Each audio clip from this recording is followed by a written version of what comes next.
Xitayning Sharqi Turkistondagi kishilik huquq dafsandachiligiga qarata Kanada hukumati bu hafta davlat ichi shirkatlarining Uyg'urlarning majburiy əmgəki chetishliq shirkatlar bilan savdo qilishini cheklash qatorliq bir qator yangi tadbirlarni o'tirib qo'ydi.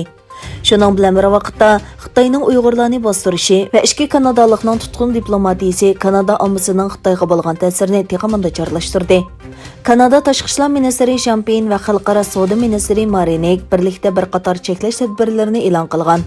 Bu tadbirlar majburiy əmgək orqali ishlab chiqarilgan mahsulotlarni import qilishni cheklash, Kanada shirkatlaridan kishilik huquqi daxl-taruz qilishga shiltilgan mahsulotlarni eksport qilmasligiga kafolatlik qilishni talab qilish, Uyg'ur diyoriga munosabatlik o'rinlar haqida savdo maslahatchiligi bilan ta'minlab, majburiyat əmgəki va ta'minlash zanjiri xavfi ustida tekshirish elib berish qatorliqlarni o'z ichiga oladi. Shuning bilan bir vaqtda Avstraliya yer shari markazi ta'minlash zanjirida majburiy əmgək mahsulotlarini ishlatilish masalasiga ko'ngil bilmoqda. Avstraliya Tashqi ishlar ministri Payen taratqularning ziyoratini qabul qilganda mundaq dedi. Rayondan mal setib olgan yerlik shirkatlar ta'minlash zanjiri va ta'minlaguvchilarni to'g'ri tekshirish kerak.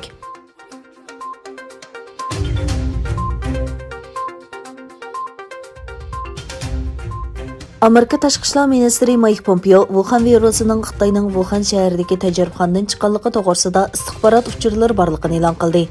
Pompېيخىتاي ۋىرۇسىنىڭ nədən kelganligi to'g'risidagi muloyizalarga qarata yangi bayonlarni qildi.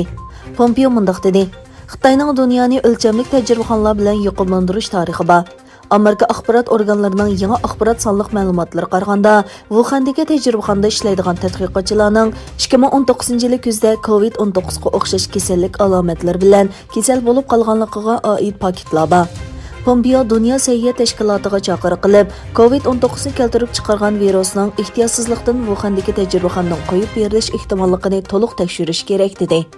Yana bir tarafdan Xitoydagi Marujna avrishkisida yangi tipdagi koronavirusi bayqalganligi xabar qilindi.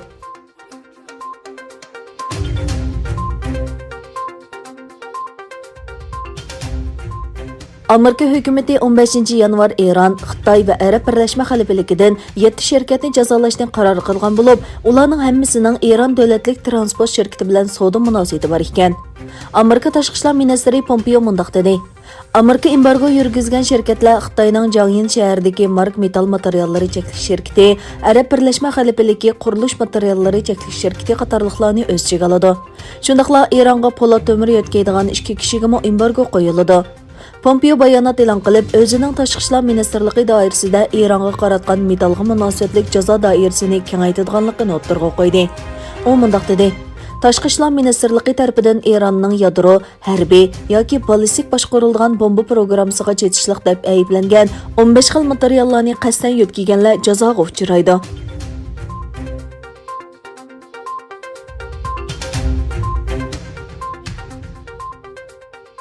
Indoneziyaning G'arbiy Sulawesi o'lkasining Majinida 15-числа yuz bergan yer davrashda qazo qilganlarning soni 46 ga yetdi. 826 odam yaralangan yer davrashda minglagan kishini bexatar joylarga o'rlashtirish xizmati davomlashmoqda.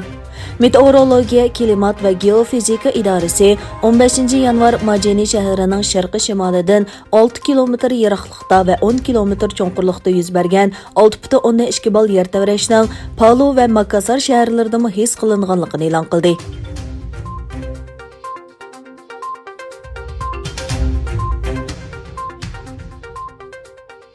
O'rta Amerika davlati Hondurasdan Meksikaga, ondan Amerikaga bormoqchi bo'lgan 6000 kishilik bir ko'chmanlar atirdi Gvatemalaga yetib keldi. Rayon matbuotlaridagi xabarlarga qaraganda, o'z davlatlaridagi zo'ravonlik, ishsizlik va nomrodlik qatorliq masalalar sababidan texmi go'zal turmush barpo qilish uchun Amerikaga yetib bormoqchi bo'lgan ko'chmanlar Gvatemala bexatarlik qismlarining oralashiga qarmay chegaradan kirgan. Ko'chmanlar bexatarlik qismlarining hamrohligida Meksikaga qarab yurishni davomlashtirmoqda. 2019-yili 6-oyda Amerika bilan Meksika hukumatlari o'rtasida tuzilgan Meksikada turish kelishimiga asosan Meksika orqali Amerikaga ko'chib kirmoqchi bo'lganlar 3-davlat fuqarolari iltimos ishlari oxirlashguncha Meksikada tutib turildi.